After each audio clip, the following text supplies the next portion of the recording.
और मैं भरे मस्जिद में अल्लाह के घर में कहता हूं, अपनी जमात के सामने कहता हूं, इंशाअल्लाह जो गंदा और घिनौना इल्जाम मेरे ऊपर लगाया, मैं अपनी जमात के अहले हदीस के अफराद का कभी सर शर्म से शर्मिंदा नहीं होने दूंगा। लाकर मेरे मद्दे मुकाबिल लाकर खड़ा करके हमारे ऊपर घिनौना इल्जाम लगाया है, लेकिन अल्हम्दुलिल्लाह उसके बाप ने भरे मजमे में कुरान हाथ में लेके कहा है कि मेरी बेटी झूठी है। उसने कहा है, गवाही दी है कि मौलाना जर्जी साहब कभी हमारे घर नहीं आए हैं। अल्हम्दुलिल्लाह फख्र के साथ कहता हूं कि कभी मैं अपनी जमात का सर शर्म से शर्मिंदा नहीं होने दूंगा।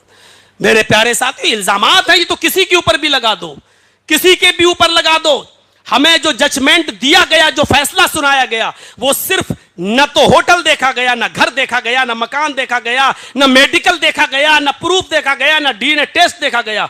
बस इतना कहा गया, पीड़िता के मौखिक बयान यानी जबानी बयान के आधार पर आपको दोषी पाया जाता है, जिस पर हाई कोर्ट के जज ने फटकार लगाते हुए सरकार को भी और लोअर कोर्ट के जज को भी कि पूरी फाइल को बारीकी से और डीपली पढ़ने के बाद ऐसा लगता है कि मोहम्मद जर्जीस को राजनीतिक षड्यंत्र का शिकार बनाया गया है और मीडिया के दबाव में आकर यह फैसला सुनाया गया है, इसलिए इनको तत्काल रिलीज किया जाए। तो मेरे भाइयों, ये दोनों बयान देख लीजिए, एक लोअर कोर्ट का जज है, एक हाई कोर्ट का जज है। लोअर कोर्ट का जज कहता है पीड़िता के मौखिक बयान के आधार पर दोषी पाया जाता है, और हाई कोर्ट का जज कहता है राजनीतिक षड्यंत्र का शिकार बनाया गया है और मीडिया के दुष्प्रचार की वजह से लोअर कोर्ट के जज ने इनको सजा सुनाई है। तत्काल ये ऑर्डर, तत्काल इमीडिएटली इनको रिहा किया जाए। 3 तारीख को हमारी बेल होती है और 4 तारीख को हम बाहर कर जाते हैं। मेरे भाइयों, ये दौर आएंगे, तौहीद की दावत दोगे तो ये आप सोचो कि हमको लड्डू और गुलाब जामुन मिलते रहें और तौहीद की दावत, ये नहीं हो सकता है। हक बात कहना है तो डंके की चोट पे कहिए, इमाम मालिक रहमतुल्लाह अलैह की तरह है। जो आज सऊदिया में जाते हो, जो देखते हो बहुत से लोग हाथ छोड़ के नमाज पढ़ते हैं, क्यों? इमाम मालिक को किसी गरीब, इमाम मालिक के दौर में जो बादशाह था वहां का, उसको किसी गरीब की लड़की बीवी पसंद आ गई। उसने देखा है बड़ी खूबसूरत है, उसने उसके शौहर से कहा कि इसको तलाक दो, इससे हम शादी करेंगे। उसने कहा वाह, ऐसे कैसे हो सकता है, ये हमारी बीवी है। उलमा से पूछा, लोगों ने कहा अरे भाई उसकी तो बीवी है, कैसे तलाक देगा। उन्होंने कहा कि हम तुम्हारे पास दिरहम और दीनार, ये हर दौर में हुआ, मौलवी भी पैसों में बिके हैं, ये तबका भी पैसों में और दिरहम और दीनार में बिका है, इसमें कोई ताज्जुब की बात नहीं है। जब वो अशरफियों की और दिरहम दीनार की थैलियां फेंकी गईं तो उन्होंने एक मशवरा दिया कि आपके पास तो सिपाहियों की कमी थोड़ी है, किसी की तलवार उस गरीब आदमी की गर्दन पर रखवा दो और कह दो कि अगर तलाक नहीं दी तो गर्दन उड़ा देंगे, बस मजबूर होकर तलाक दे देगा। ऐसा ही किया गया। उस गरीब आदमी की बीवी बोली नहीं, हमारे शौहर की गर्दन मत उड़ाओ। अपने शौहर से कहा कि तुम जिंदा रहो, मेरे लिए इतना ही काफ़ी है। आज ये तुम्हें मजबूर किया जा रहा है तो तुम छोड़ दो, मुझे तलाक दे दो, मैं दिल से तुम्हें अपना शौहर वैसे ही मानती हूं, कम से कम तुम जिंदा रहोगे। तलाक दे दी, तलवार उसकी गर्दन पर रखी है। मजबूरी में उसने देखा कि बादशाह की ताकत तो बहुत ज्यादा होती है, सिपाही उसके अंडर में होते हैं। मजबूरी में उसने अपनी जबान से कह दिया कि मैंने तुझे तलाक दी। मौलवियों ने फतवा दे दिया कि तलाक हो गई। इसने उस औरत को इद्दत गुजरने के बाद उससे निकाह कर लिया। 6 महीने, 8 महीने, 10 महीने, 1 साल उसके साथ रहा। धीरे धीरे ये खबर, आजकल की तरह व्हाट्सएप का जमाना तो था नहीं, मैसेंजर का, फेसबुक का जमाना तो था नहीं, यूट्यूब का जमाना तो था नहीं। धीरे धीरे ये बात उस मुल्क के सबसे बड़ी हस्ती इमाम मालिक रहमतुल्लाह अलैह के कानों में पड़ती है। इमाम मालिक को पता चलता है कि उस आदमी ने अपने सिपाहियों को भेजकर मजबूर करके उस औरत को आदमी को तलाक देने पर मजबूर किया है। बादशाह तो हमारी मस्जिद में खुतबा जुमा पढ़ने आएगा, लिहाजा बादशाह उसी मस्जिद के अंदर जुमे का खुतबा इमाम मालिक का सुनने गया। आज वो आगे बैठा हुआ है, इमाम मालिक रहमतुल्लाह अलैह अपने सर पर कफन बांध कर खुशबू लगाकर आज जुम्मे का खुतबा देने के लिए आ रहे हैं।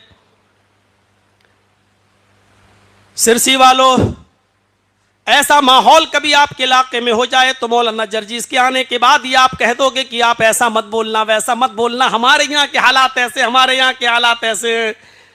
इमाम मालिक रहमतुल्लाह अलैह से उनकी बीवी कह रही है आपको झगड़ा मोल लेने की क्या जरूरत है, आप खामोश रहिए, आपको क्या जरूरत है, आप नमाज रोजे की बात करिए और चले आइए। इमाम मालिक रहमतुल्लाह अलैह ने सर पर कफन बांधा जो पगड़ी की शक्ल में, और छड़ी ली और चल दी और जुमे का खुतबा दे रहे हैं।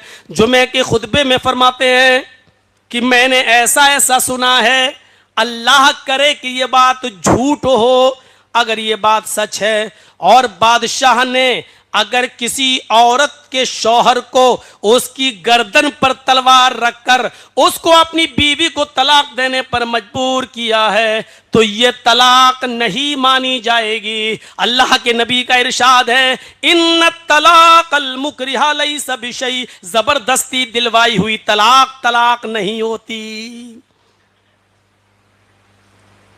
उतरे मस्जिद मिंबर से, नमाज पढ़ाई, अपने घर चले गए।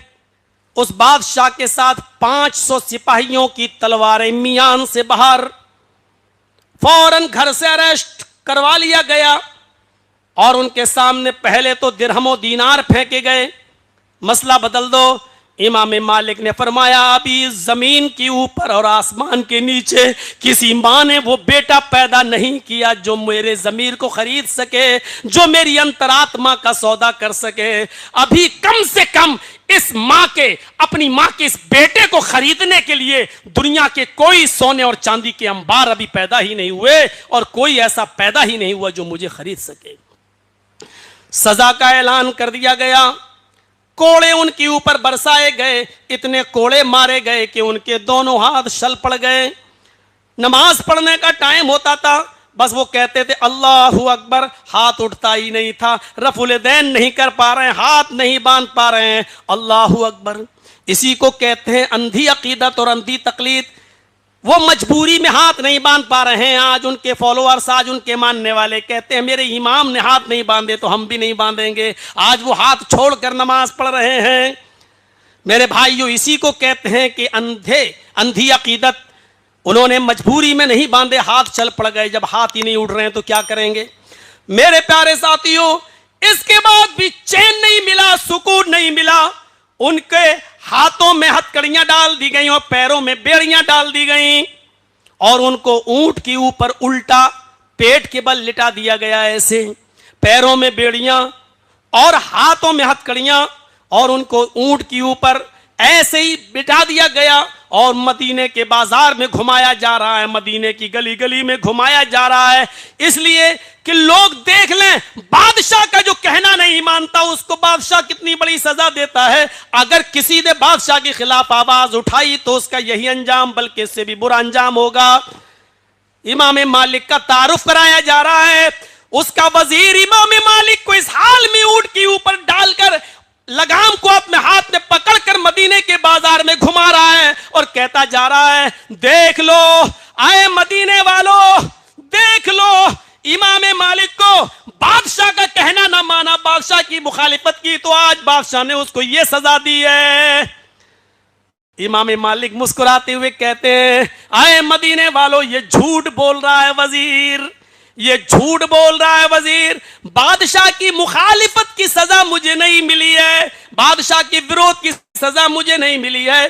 तो में से जो मुझे जानता है वो जानता ही है कि मैं कौन हूं, और जो ना जानता वो सुन ले कि मैं मालिक इब्ने अनस हूं, जो ना जानता वो सुन ले कि मैं मालिक इब्ने अनस हूं, जो नहीं जानता वो सुन ले कि मैं मालिक इब्ने अनस हूं।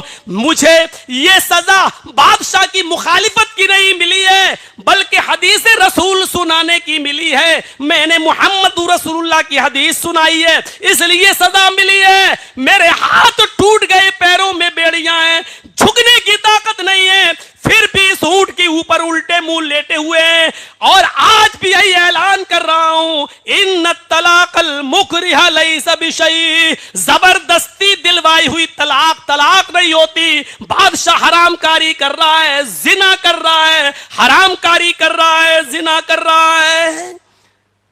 दुनिया की कौन सी ताकत इमाम मालिक को रोक सकी?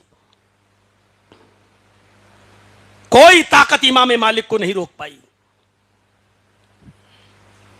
ऐसा शख्स अपने आप को अहले हदीस कहे तो खुशी होती है, अपने नाम के आगे लफ्ज अहले हदीस लगाए तो खुशी होती है। हालात और वक्त के साथ समझौता कर लें। मौलाना जर्जीस साहब इमाम मालिक का वाकया सुना रहे, बड़ा अच्छा लग रहा है, आंखों में आंसू आ जाएं। बिलाल का वाकया सुनाए कि कैसे पत्थर उनके सीने पर रख दिया जाता हूं, बहुत मगरमच्छ के आंसू बहाने वाले बहुत मिलेंगे। लेकिन हजरत इमाम मालिक और हजरत बिलाल, हजरत सुमैया की तरह तकलीफ उठाने के लिए हम तैयार नहीं है इस दीन के लिए।